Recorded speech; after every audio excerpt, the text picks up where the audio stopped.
Cats Whiskers Podcast is proudly sponsored by the Bunkers Hill Hockley. Don't miss Panthers game day offers, including Coors Light at £2.50 a pint.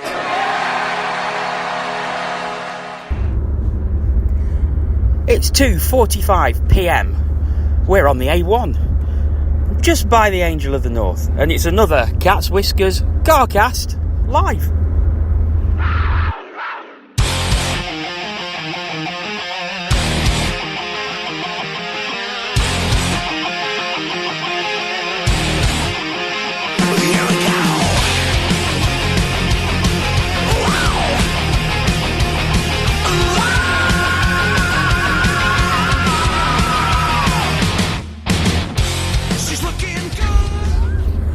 Hello and welcome to the A1. We're just south of Newcastle. We're just passing the Angel of the North to our left-hand side, and it's another Cats Whiskers Carcast, just like we did on Friday, travelling up to Scotland. We're on our way back, and we thought we'd do the review podcast in the car as well. Joining me, Jono Bullard, Mr. Paul Balm. Hello. Adam Reddish. Afternoon, folks. And internet singing sensation is our very own First Lady of the Cats Whiskers Podcast. It's Tina Taylor. That title's getting longer by the car journey. Hiya! If you haven't seen Tina singing karaoke in Dundee, it's on our Periscope. I suggest you get on it and watch it, because she smashes Dolly Parton's Jolene out of the park. It's brilliant. Go and have a look. It's had nearly 2,000 views since Saturday night, which is incredible because it's that good. Go and watch it. Before we start as well, we want to send many congratulations to our fellow podcaster Aaron Lord, who became a father on Saturday afternoon. Imogen Nancy Lord was born weighing 7 pounds 14 ounces, so congratulations to Aaron and his partner Tony. Bless them. Hope everything's going well, and once again, many congratulations on the birth of your beautiful baby daughter. So I guess we won't be seeing him for the rest of the season. We just want to know when she's available to do the next. If she's available to do the next Ask TCW. I'm sure she will be. She'll have probably more chance than her dad. She can't be any worse, can she? Anyway, let's crack on. There's a lot to get through. So, as I said, we're coming back from Scotland. 3 Panthers games that we viewed this weekend: Friday, Saturday, Sunday. We're going to start way back on Friday night, which was several beers ago, with the Panthers taking on the Braehead clan at the Braehead Arena. Panthers coming away with a 6-3 victory. Goals for the clan scored by Adam Brace, Veal Hammerleinen and Robert Lepine. Panthers goals coming from Zach Phillips, Alexander Mokshantsev with 2, Evan Mosey, Luke Pither and Raphael Bouzier. So, we all know that clan went 2-0 up early doors in this game. Were we worried when they did? Paul? Yeah. I mean, I thought, here we go again. Perhaps we are going to roll over like everybody said we were going to. But, yeah, I mean, we didn't. They had a much better start than us. They were clinical where we weren't. We haven't been all season. And I think it was really important that we got that goal back when we did. Because if that hadn't happened, if we hadn't got it back to 2-1 before the end of that first period, then it would have been a lot longer road back if we'd have got back at all. And Adam, it was a great snipe by Zach Phillips on the power play, straight into the top corner. And like Paul said, it was an important goal at an important time in the game. Yeah, it was. I mean, we'd been pretty underwhelming in that first period. Don't know if it was a case of bus legs or whatever, but yeah, it's vital just to get on the scoreboard before the end of the period. And if that goal hadn't gone in, I suspect that maybe the game might have had a different outcome. And it just sort of killed the crowd a little bit as well, because I think that the home fans were probably, expecting their team to go on and maybe get a third, fourth, fifth, and it just took a bit of enthusiasm out of the crowd, well, certainly from the home fans anyway. So yeah, it was a very, very well timed goal. And Tina, from the start of the second period, 2-1 down, I felt Panthers then took control of the game, just took it by the throat, and there was only ever going to be one result after that. Do you feel the same? Yeah, the second period performance was a marked improvement on the first. I think we all sort of rolled our eyes a little bit after that first period. as has already been said, that first goal for us was very, very timely. But yeah, second period, a lot more enthusiasm shown by the Panthers, a lot more desire to get us on the scoreboard a bit more, and that just the whole different mindset, I would say. Before I forget, just a quick mention. He's been much slighted and maligned for the season, but what an absolute belter of a finish by Bussier. That goal was worthy of a mention, I think. And Panthers 4-2 up. Robert Lapine's goal for the Clan brought it back to 4-3. That got their crowd back into the game a bit, but then Panthers showed a ruthlessness that I don't think they've shown too much, certainly in this second half of the season, where they went and scored 2 quick goals. The 6 coming from Bussier, as Tina's mentioned, and then Luke Pither with a lovely finish as well. And that was good to see. It was almost as if, no, we are going to win this game, and it was 2 goals in 30 seconds that just killed it dead.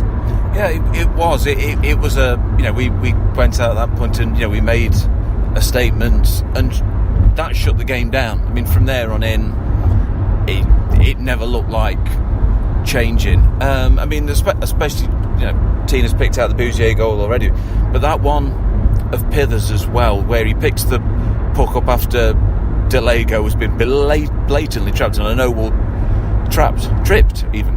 It's been a long weekend. Was blatantly tripped, and there was no call on it, but I know we'll get onto the referees when we talk about the Dundee game. And he just had the presence of mind, the speed to just roof it. And I say after that, the game was just that killed the game, really. Who stood out for Panthers over that game, that Friday night game, do you think? Because I think there was a lot of very, very good performances, I felt, and I think Zach Phillips had a great game. Mokshantev was superb on Friday night for me, but Adam, start with you. Who do you think stood out?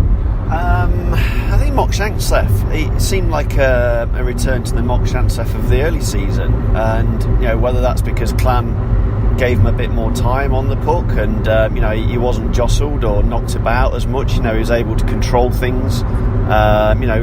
We know he's very gifted and very talented when it comes to controlling puck. So I think that Mokshantev was able to have far more of an influence on that game than I've seen him have in many games since the Christmas time in the second half of the season. Tina? I genuinely can't remember. It's that bottle of wine you had last night, wasn't it? No, I think it might have something to do with the 4 or 5 rounds we had in Wetherspoons before we got in the arena, if I'm honest. No, I think part of the reason I can't really pinpoint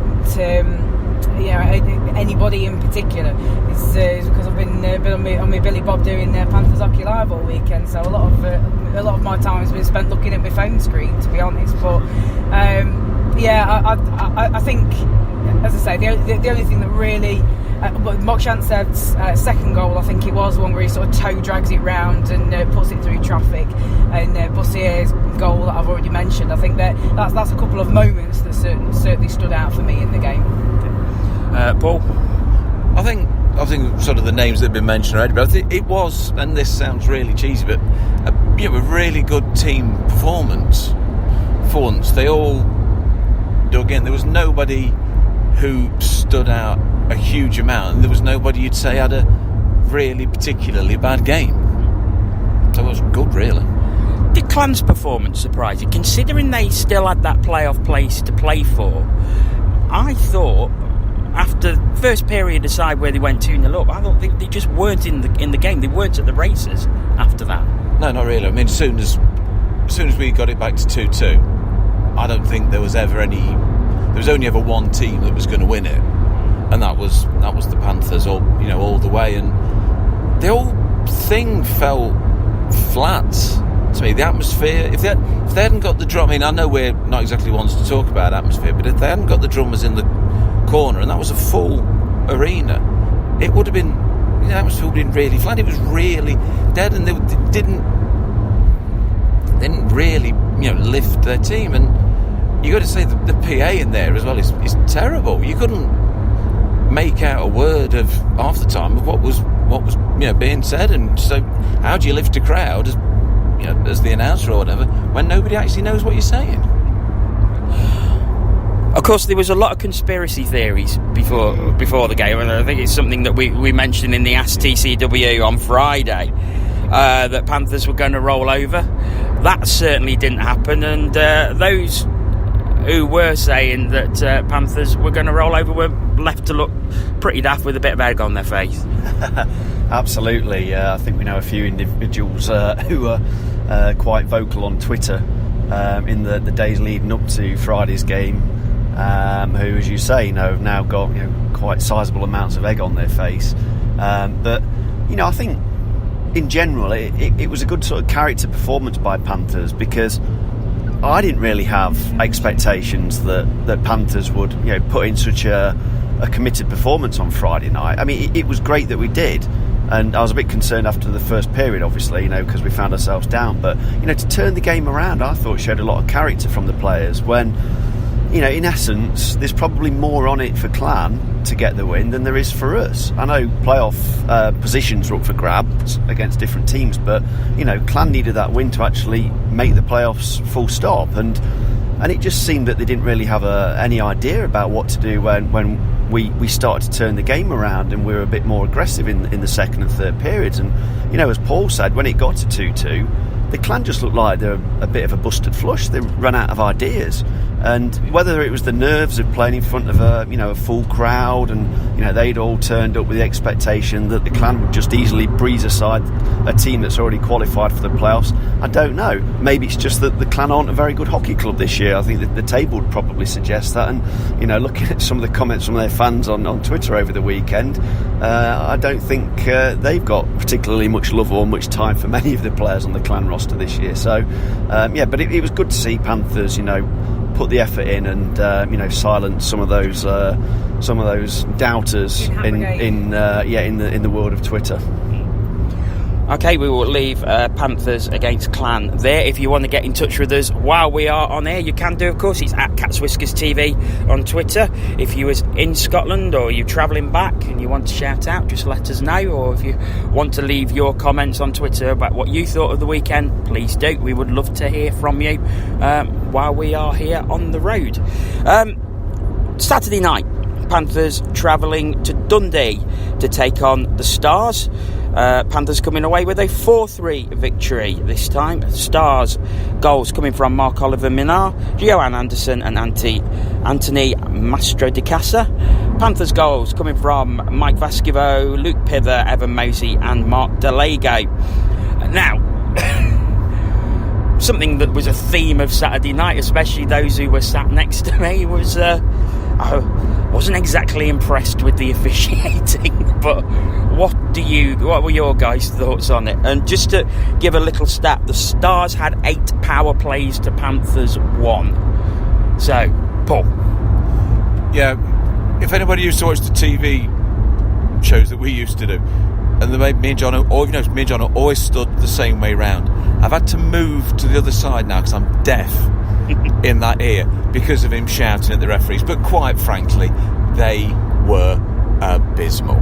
They were, and I think awful. For a bit of fairness, there was a incident in the first period where Steve Lee laid what I thought was a pretty bad check at the time. I haven't seen the replay, but other people have said, yeah, it's a bad check, and he got nothing for it. So it was both ways at points, but there just seemed to be some shocking decisions. Well, I mean, at one point, both sets of fans were chanting "Ref, you suck," and they got a point, but. There was a call made on Sauvé where you see him, he reaches round the Dundee player, gets the puck, the Dundee player jumps over his stick. It's a penalty. It's never a penalty in a month of Sundays, and you've got to feel sorry. We in England we don't see those referees very often, if at all, and the Elite League really need to look at the standard of officiating up there and maybe try and get some of the English referees to swap with the Scottish referees so that they get a mixture and they get we can create some sort of consistency, because they could end. I mean, in the end, it didn't. It nearly spoiled the one in Dundee for us, because we went from 3-1 up to 3-all on the back of a couple of power play goals, I think it was. But something just needs to be done about it. It was awful. I mean, the thing that was frustrating me, Adam, especially, was the Panthers' penalties that were called. Most of them, I think, were penalties, but they were tended to be retaliation. Yeah. Now, the thing with the 4-man official system was it's supposed to catch these sort of original offences and then the retaliation, but that just wasn't happening. It wasn't, and it's strange because 4 men on the ice, you think that visibility is much better, and that they'd be in a better position to see these original acts of things that are going on. The stick work, the crafty slashing, just the stuff that generally goes on off the play that can build up into something that causes a player to retaliate, as you say. So it is disappointing that even with 2 refs on the ice, patrolling each end of the rink, that a lot of stuff is still not spotted, which obviously infuriates players because they feel that they need to do something to stick up for themselves. And like you correctly pointed out, there were several instances on Saturday night where it was only the retaliation that was spotted and not the original offence. So it seemed a little bit one-sided from that perspective. And in some ways you look at it and you think, well, given the disparity between the power play opportunities that we had to Dundee, we did absolutely incredibly well to come out of that game with a win. Moving on to things that happened within the game, and I think we've got to mention Panthers' 3rd goal, which was scored by Luke Pither. But Tina, what a great bit of footwork by Mark Delago, who without a stick managed to keep hold of the puck and then just pass it into Pither's pass with a beautiful pass that I'm sure anyone playing in the Premier League would have been proud of. Best pass Delago's made all season. And put it away. So a tap of the stick to Mark Delago for that one. Well, interesting, tap of the stick, because that's what caused his stick to break and the reason why he didn't have one in the first place. But there's 3 Dundee players that are in fairly close proximity to him. 2 of them are trying to, actively trying to get the puck away from him, and he's managing to keep it in his feet. He sees Pither steaming in and just lays it on a plate for him, and what an absolute belter of a finish. We've been treated to some really good goals over this weekend, and that's another one to add to the list. Another one that I do want to point out is the winner that was scored by Mark Delago. Great hands from Mark Delago to Deacon, as good as his feet, Deacon, and put it away. But something that happened prior to that caused the Dundee fans to get up in arms was the check that Robert Farmer threw by the bench to create the chance. And at the time, at full speed, we thought, that's charging.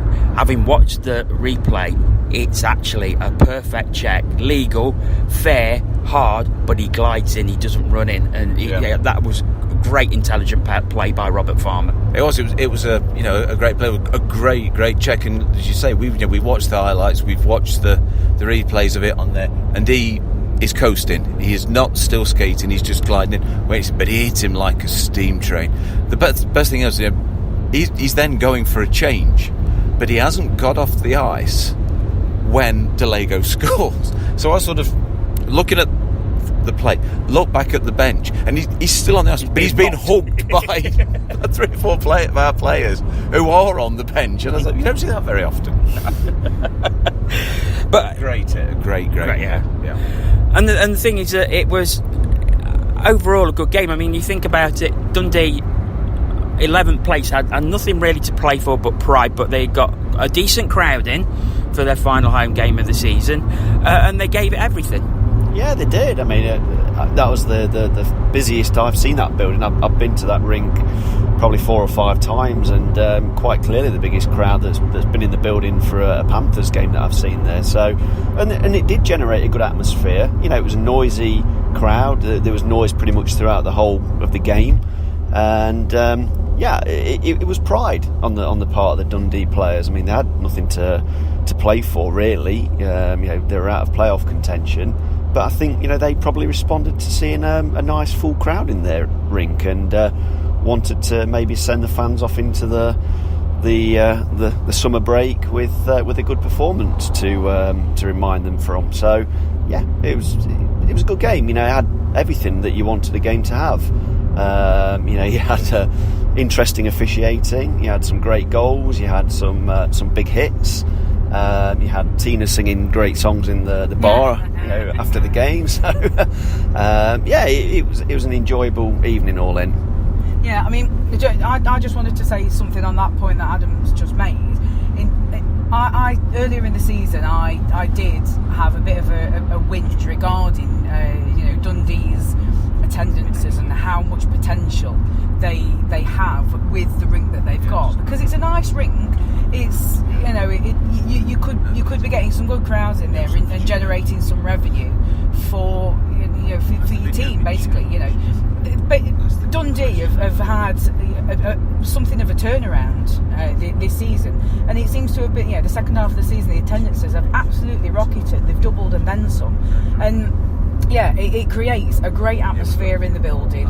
It makes it just makes the team, it gives the team something else, something else to play on and to use. And Dundee have got great potential now. They're getting the attendances. Hopefully that carries on into next season. They've signed up Omar Pasha for a 3-year deal, and that's you can see that Omar Pasha is trying to do good things for that team, and he is a good guy. He's the kind of coach that they need, I think, and he's the kind of coach that's going to do some good things with Dundee. So I think there is more to come from Dundee. I think this is the start of some really good things happening for Dundee. And talking of Omar Pasha, I think we all want to commend a highly classy move by the Dundee coach when he called Corey Nielsen back out onto the ice to pay tribute to him. As everybody knows, Corey Nielsen is leaving the Panthers at the end of this season, and for him to do that and to publicly acknowledge him, I think was a fantastic move, and I think that was appreciated by everyone in the crowd. Oh, definitely. I mean, I thought to begin with, because sort of towards the end of the game, tensions were running a bit high, so I thought he was going to call him out centre ice. But no, I mean, what would he call him? Call him one of the best coaches in the EIHL, yeah. And to actually sort of to do that, yeah, you're right. It was a really classy move from him, and we've talked to him before in the past, and he's always come across as that sort of guy. And like Tina said, I can only see him being good for Dundee, and Dundee, you hope, will move forward. I mean, the fan we were talking to just before we left at about 10:30, obviously. Wasn't it that late? Oh, that's right. He certainly thinks Dundee are on the other, but he doesn't really like anybody else anyway. He certainly didn't. Yes, we will leave Dundee there. Don't forget Periscope, Cat's Whiskers. Go and see Tina singing in the bar. It's bang on. Final game of the weekend took place at Murrayfield last night. The Edinburgh Capitals against the Nottingham Panthers, and the Panthers again with another 4-3 victory. The Capitals goals coming from Denis Trakhanov and Podzins with 2. Panthers goals coming from Mark Delego, 2 for Jeff Brown and another for Mike Vasquivo. I think the one thing to say about this game, Adam, I'll start with you, was after the last couple of performances from the Caps against the Panthers, I think we expected a blowout. Yeah. It certainly wasn't that. And the Caps, I think, for 2 periods were the better side. Absolutely. Couldn't agree more with you. I'm sure the Caps fans that were there last night were thinking, where's this Caps team been for a lot of the season? They just looked really, really pumped for the game. giving every shift everything really. And they outworked us, and it wasn't just a case of outworking us. They played with skill as well, and they created some really good opportunities. I mean, at the end of that first period, I wouldn't have had any complaints if we were 3 or 4 down. They had the chances to warrant being that far ahead of us, and it was great actually to see Edinburgh, turn in a really competitive performance, because things have been going so badly for them, towards it, throughout the whole season, but most notably the last two months or so, where they've been on the end of some really, really one-sided drubbing. So really good to see them, put in the final game of the season, put a real big effort in, and match Panthers, match a much bigger and much more fancied team with more resources and a bigger roster. And at the end of the game, I think their fans appreciated that, because they gave the team a really good send off. I think, Tina, for me, Edinburgh looked like a team who could compete at this level. They were superb for 2 periods. Definitely. Well, we've all said it. They were the better team for the first 2 periods, and if they'd have had, if they'd have had the energy, they probably could have taken the win. To be honest, but I don't think it's necessarily a case of the fans wondering where the team has been. They know where the team has been. They just know that the team have had, little motivation. You sort of start off at the beginning of the season, and you're all the teams are feeling each other out. And as the season goes on, it can only be the most morale sapping job to have to travel to rink after rink, arena after arena, knowing that you are outmanned, outgunned, you don't have the resources, and your motivation must just get chipped away at so much. But I think it was the last home game, the last game for them. This group of players is probably not going to play together ever again. They've stuck together. These players that are still here at the end of the season, they have stuck together, and they've really been through it. So they've kind of bonded through that adversity, and also with it being Forshall's last game, I think there was that extra motivation. But I think that kind of leads on a little bit as well, because it was Forshall's last game. I think there were quite a few more Caps fans who had come in specially to see that. The Caps fans who got fed up of watching the drubbings week in, week out, and who don't want to turn up to the rink every week for a futile game. Because it was Forshall's last game, he's been with the Capitals for such a long time. I think that brought more of an audience for the Caps, and I think that was something that probably did add a little bit of motivation for the team. So, all of those things combined, it did actually give them something to play for, and they very nearly pulled it off. One thing very briefly to add to all of that, at the start of this, you asked me if I was worried when we went 2-0 down against Brea. Yeah.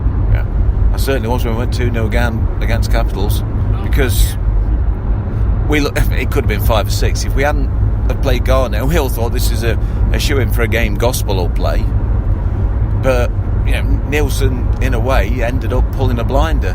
He played Galbraith in those first 2, which we weren't necessarily expecting, so needed to give Garnet that ice time, and it's good because Garnet, I know there's a fair few detractors against him, but he made some absolutely top draw saves. I mean, there was one glove save he made right near the end. Oh, through traffic that he saw he couldn't have seen until the last possible second. No, and at the end of the day, that won us the game. Yeah. I mean, Adam Garnett, he was outstanding. Yeah, it was a brilliant performance. Probably all the better considering that he'd not been active before last night during the weekend. As Paul said, he pulled off some fantastic saves. He probably thought himself that he wasn't going to be overly busy last night, not particularly stretched or overworked, given what's happened with the Edinburgh Capitals this year. Might have been one of those nights where you stand between the pipes and you face 13 or 14 shots and you get a very easy shutout. But couldn't have been any further from the truth. He was, very, very busy. I think he was a little bit quiet during the third period when we were trying to claw the game back. But yeah, I mean, that he did everything you want your netminder to do. He pulled off big saves. He couldn't have done anything with the goals, in my opinion. It was good play by the Capitals, really, and very little that Garnett could have done. But I can actually, in retrospect, understand why Garnett got the start last night instead of Gospel. And I was a little bit annoyed when I got to the rink and I saw that it was Garnett between the pipes and not Gospel. But realistically, going into the playoff quarters, next weekend, Garnett needed a bit of ice time, just to keep sharp and alert, because I don't know which of the two netminders will get the start against Belfast. I suspect it'll be Galbraith, because he's featured more in recent weeks and he's played well. But you don't want your other netminder to go into the playoff quarters undercooked and underprepared. So in hindsight, it was probably wise to get Garnett in between the pipes last night, and he put a great performance in.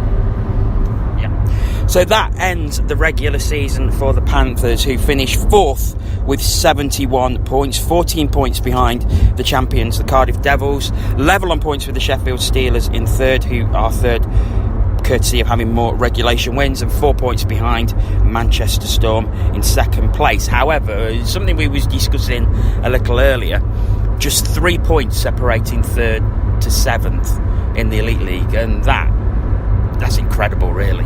It is. It just shows you how tight it's been. I mean, we were also discussing with Edinburgh, losing so many games, as it almost brought it closer together. But it just shows you, in a way, the importance of winning games in regulation. I think we're equal on points with Sheffield, but we've won something like 7 games in regulation less than they have, something crazy like that, and and that was all sort of October, November sort of time, where we weren't putting teams away, but how close it all is. I mean, we were 7th on Friday afternoon. We've finished 4th. I'm still not entirely sure how, and we could have finished 3rd if Steelers had dropped a point over the weekend. Yeah, it's typical. You can never rely on them, can you? But to be able to make that sort of move is just incredible, really. I'm not entirely sure we deserve 4th, but what is it we always say? The table never lies. That's right. Yeah, the league table never lies. So we must have done. Tina, 4th place, is that an acceptable position for the Nottingham Panthers to finish in? It depends how you turn the question, I suppose. Is it acceptable? Given where we've been for most of the season, yes, it probably is. Are we surprised by it? No, we're probably not.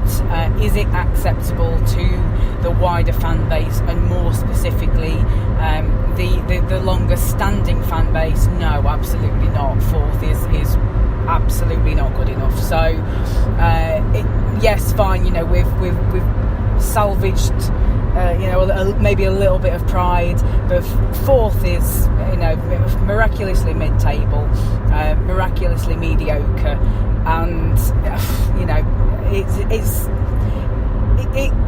we could do so much better.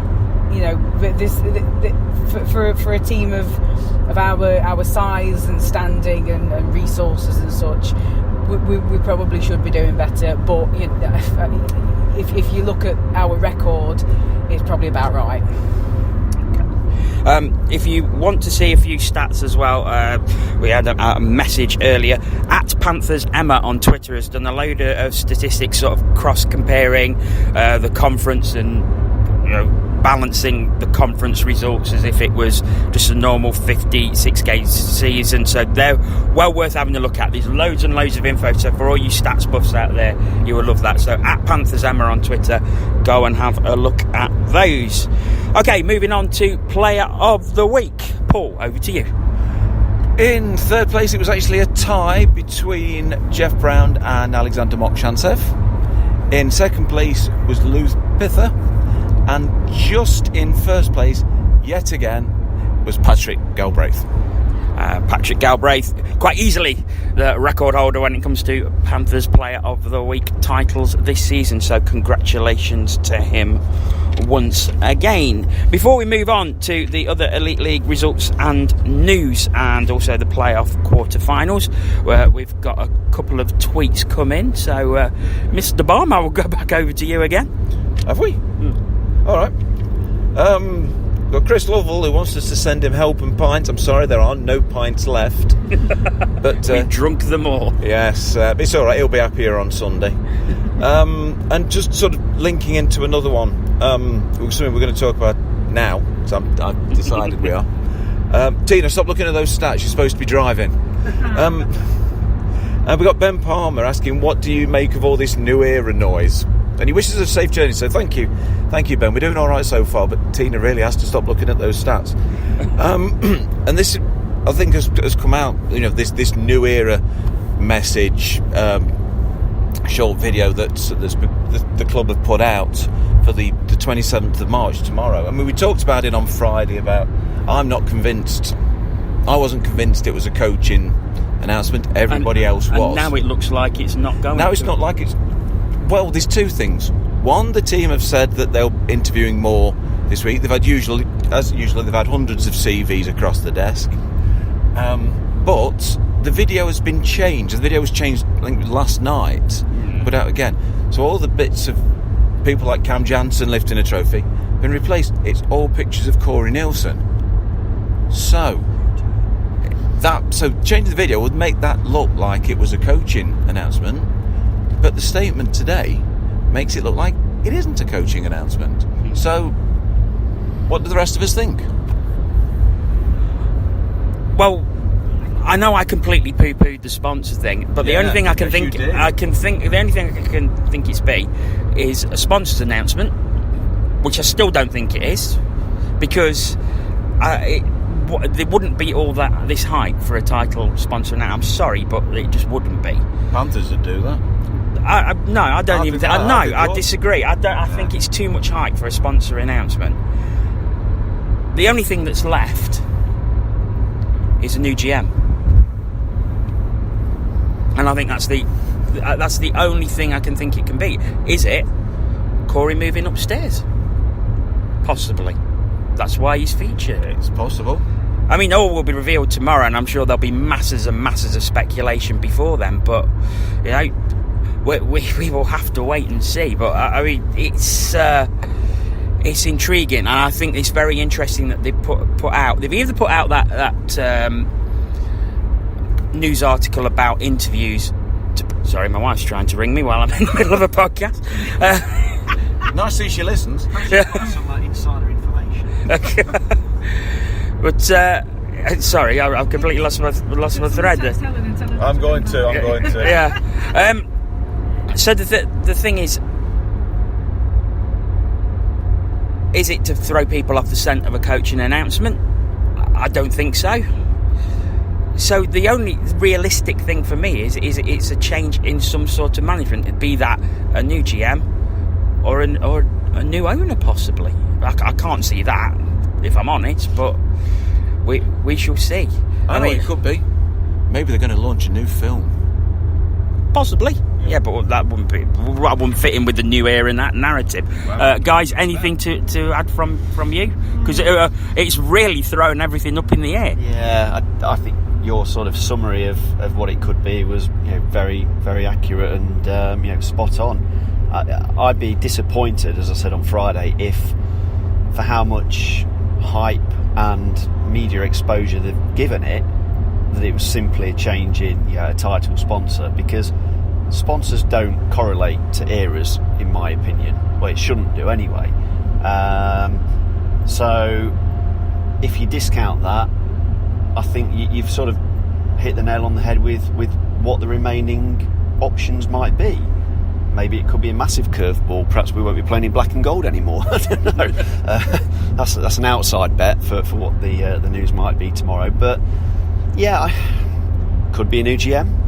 I'd welcome that with both with open arms and both hands personally. But the coaching aspect of it probably won't be, given the video that's been released by the club today.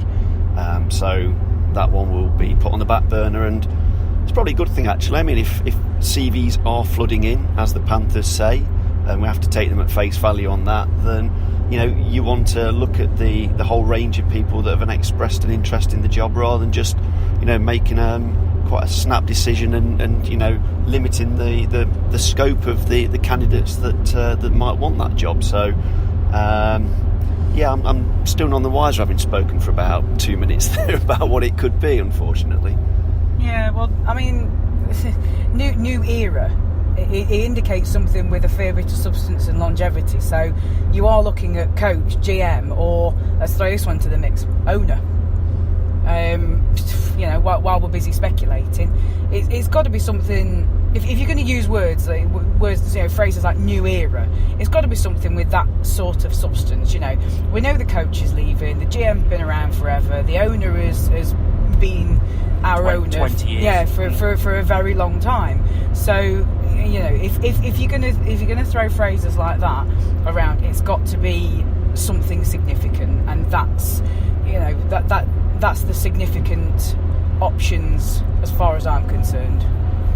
We all will be revealed tomorrow night, I'm sure, at the awards night. Tina and myself will be there, so any news we get, we will pop it on our social media channels as soon as we possibly can.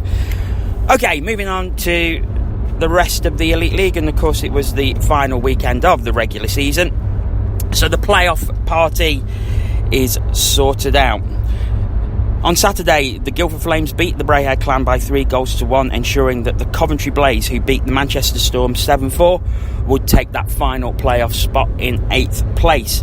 The other result from Saturday, the Devils thumping the Belfast Giants by 8-1. Lightning beating the Flyers 5-2, and Steelers beating the Capitals by 11-2. On Sunday, the Giants came away with an 8-5 victory against the Dundee Stars. Blaze losing at home to the Guildford Flames 5-3. The Steelers beating the Storm 5-2 at the Storm Shelter.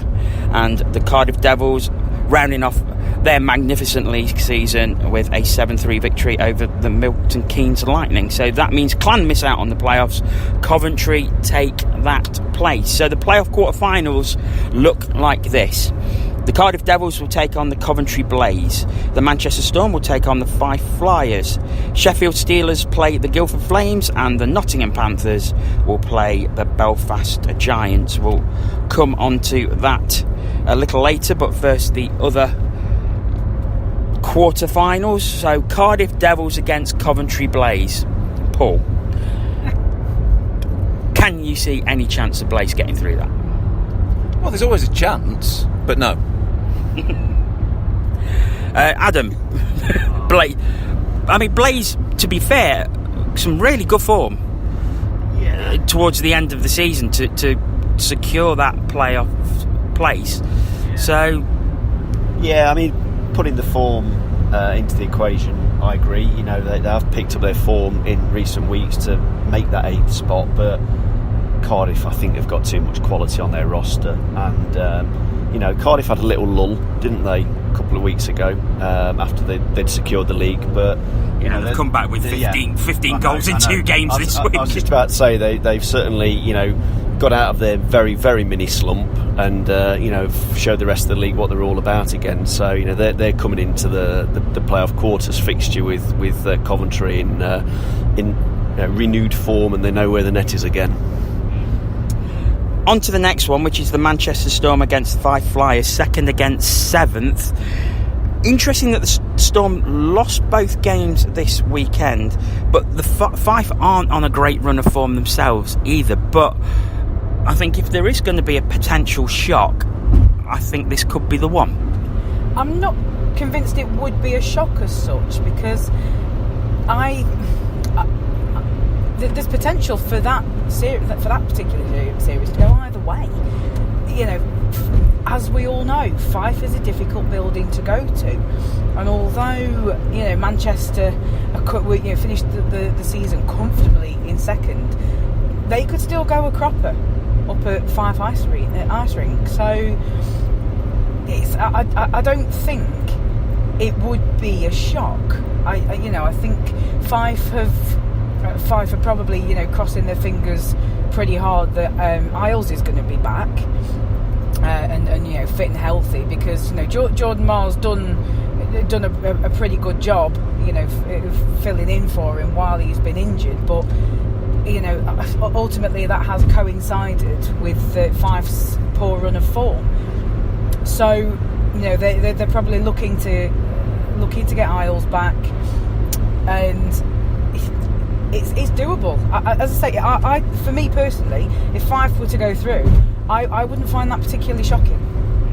Paul, when we were talking earlier about was it 3 points to separating 7 teams, and Fife have been the ones who've lost out most because of the injury to Isles mainly, I guess. And we've gone up from 7th to 4th. They've sort of gone the other way, and I think it would be a bit of a shock to me if they did do it, because Manchester have turned their rink into a real fortress.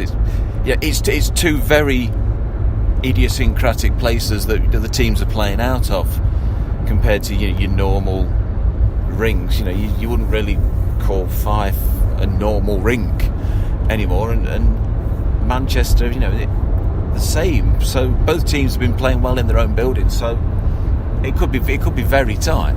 So watch it will be 2 blowouts.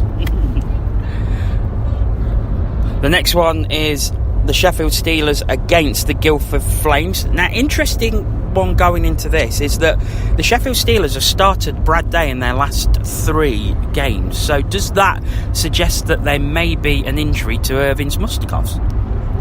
I don't know. If there is, then it would explain why Brad Day's been getting a lot of time between the pipes in recent games, because they want him to be ready, game ready for the playoff fixtures.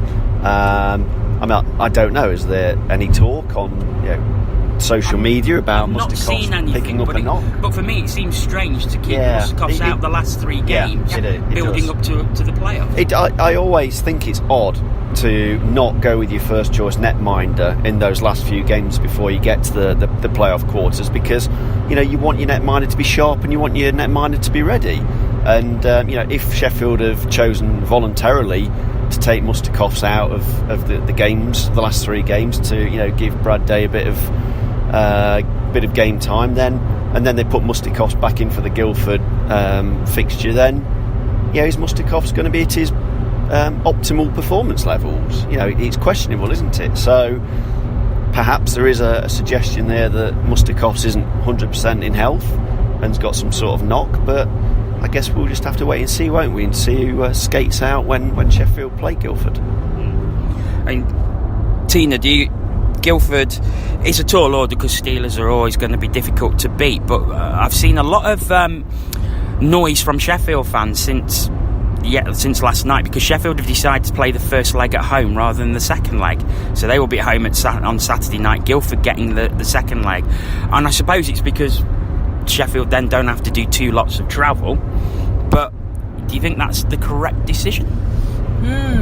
Well, it sounds like a business decision rather than trying to get an advantage over the team that you're playing, and I can understand that, because we're in a similar sort of position, whereas you have to rent that arena, and you have to pay for that, and you have to make sure that you get the bums on seats to justify that. So I apologise if I'm doing Sheffield a disservice there, but that feels like a business decision to me, which is fine. That's their prerogative. It could be the right decision, providing that they can get enough of a goal advantage to take down to Guildford, because Guildford's home form isn't terrible.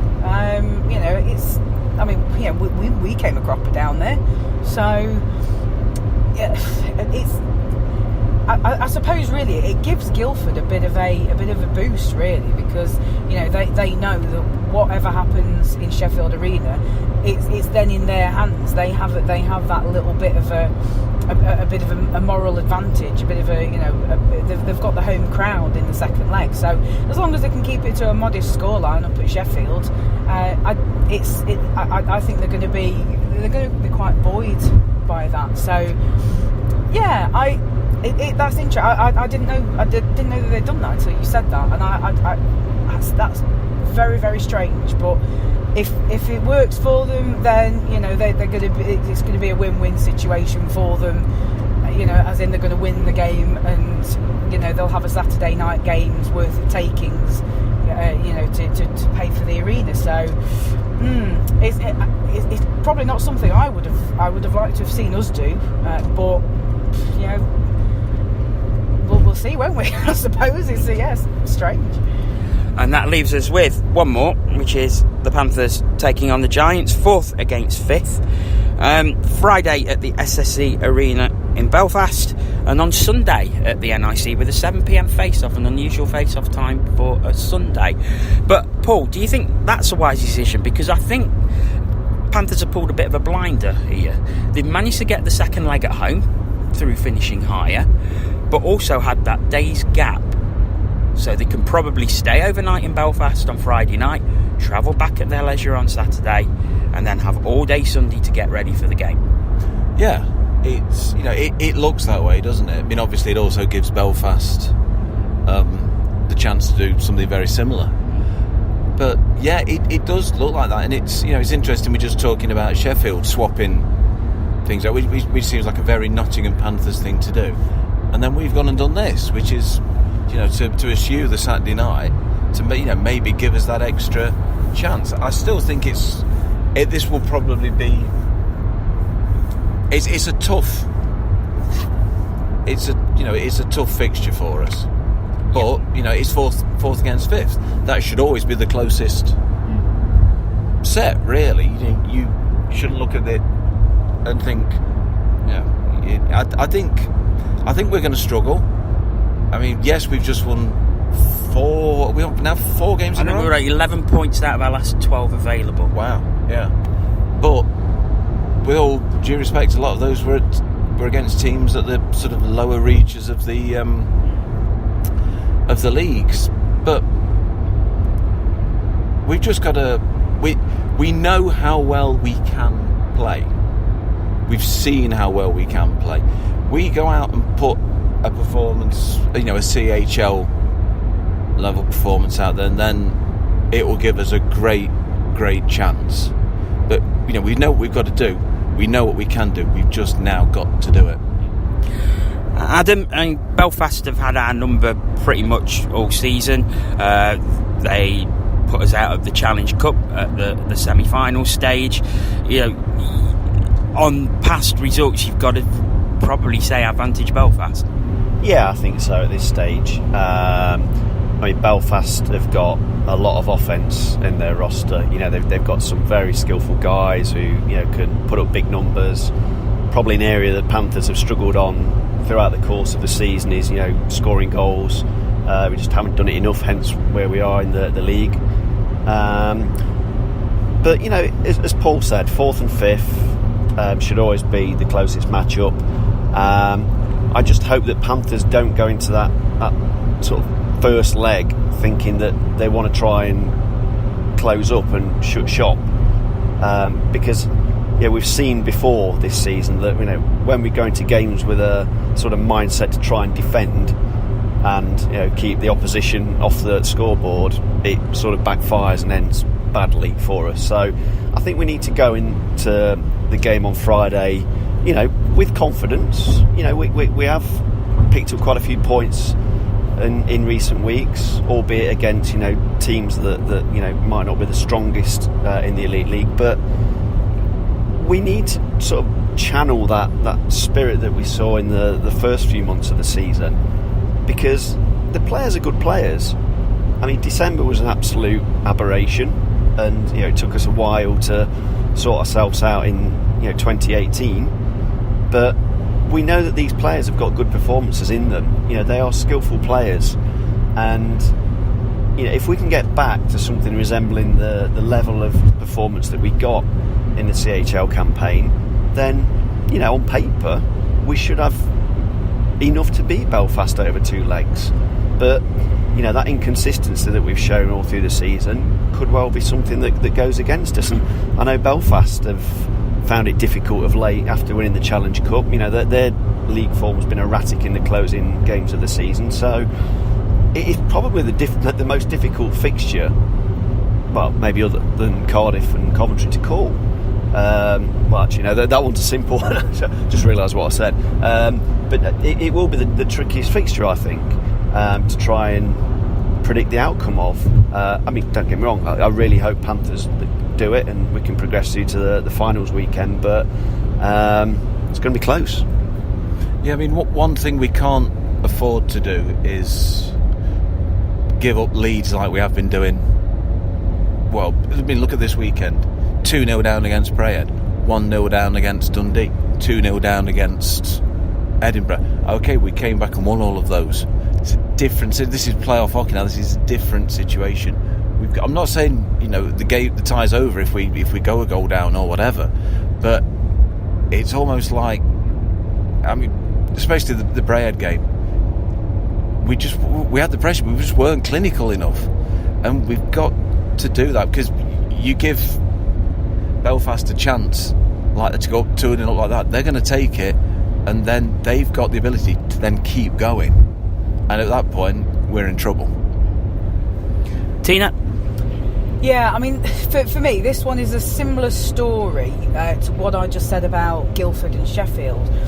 We've not done well in Belfast not just this season, just traditionally, you know, in general. But if we can keep the score modest coming out of Belfast, I think we've got a chance. If we come out of it with a significant deficit, that's going to be blooming hard work.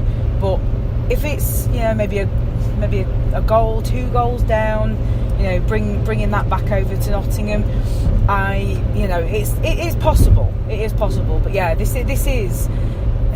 a typical 4th-5th tie. It is definitely going to be the hardest one to call, and I think I don't think anybody at the moment would be able to say yes, definitely, I think this team is going to go through. I don't think that that you can predict an outcome on this one. I think that, you know, this one is the definite. We need to wait and see how this plays out, and just put it all out there. We've just absolutely got to put it all out there. Everybody needs to be fit and healthy. Everybody needs to be invested, and just, you know, the absolute 100% effort and commitment has to be there. The line combinations need to be right, and you know, it's just going to be gung-ho playoff hockey for me on this one. Okay, so before we finish, I want us all to predict who the final 4 for playoff finals weekend are going to be. Who wants to go first? Go on then. Cardiff. I hate doing predictions. You know I hate doing predictions. I know. That's why I like to make you do it. Yeah, thanks. Cardiff. Manchester. Stop writing them down. Sheffield. And Panthers or Belfast. Come on. Sorry, I'm not confident. Belfast. Adam. I'm going to go for Cardiff. I'm going to go for Fife. I think they'll beat Manchester. I can actually see Guildford turning Sheffield over. So I'll stick my neck out and go for Guildford. And yeah, I'm not confident with our chances against Belfast. But get your own catchphrase. No, I'm going to go for Panthers. I think we'll just have enough over 2 legs. Tina. Well, seeing as though I came bottom of the T-Moose Predictions League, I am going to say everything opposite, and then that's it's going to happen and make for an interesting playoff. No, I'm not. I don't think I can see past Cardiff. I'm sorry, Coventry, but you know you've worked very hard to get that 8th place, and your reward for it is having to beat the league leaders. I don't think it's going to happen. I'll come back to that one. I think Sheffield are going to go through despite giving up the home advantage. I will say I might change my mind after the first leg, but go on, let's have some positivity. I'll say Panthers. What about Manchester? I know. I was just coming back to that one. I'm very torn with it. I think Manchester will have enough, but I think it will be a hard slog, that one. Okay. And what about yourself? I am going to go Cardiff, Manchester, Sheffield, and Belfast. I think it's just that Belfast have the better record against us this season, and I think that will give them a bit of confidence and a bit of an edge going in. I desperately hope I'm wrong, but you know, you've got to put your neck on the line, and I reckon it will be Belfast over 2 legs, because they've been successful against us over 2 legs already this season, so we shall see. Right, I think that's just about covers it, unless there's anything else. No? Okay. So, thank you very much for listening. This is where we've got a new conspiracy theory. What's that then? This new era could be a new logo. It's very prominent at the start of the video. Yeah. Not sure how I feel about that. Wow, that's something else to throw into the mix, but not long until we find. Yeah, at Cats Whiskers TV. When you listen to this, what do you think? It's only tomorrow night. So. The more outrageous, the better. Yeah.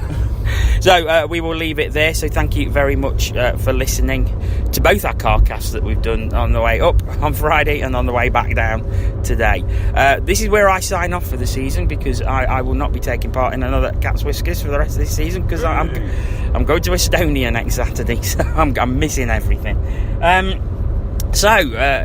just remains for me to say thank you very much to Tina Taylor, TTFN, Adam Reddish, Thanks, everybody.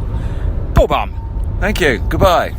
And from me, Jono Bullard, thank you and goodbye. We will speak to you again next week when we will be covering the playoff quarterfinals. But until then, thank you and goodbye.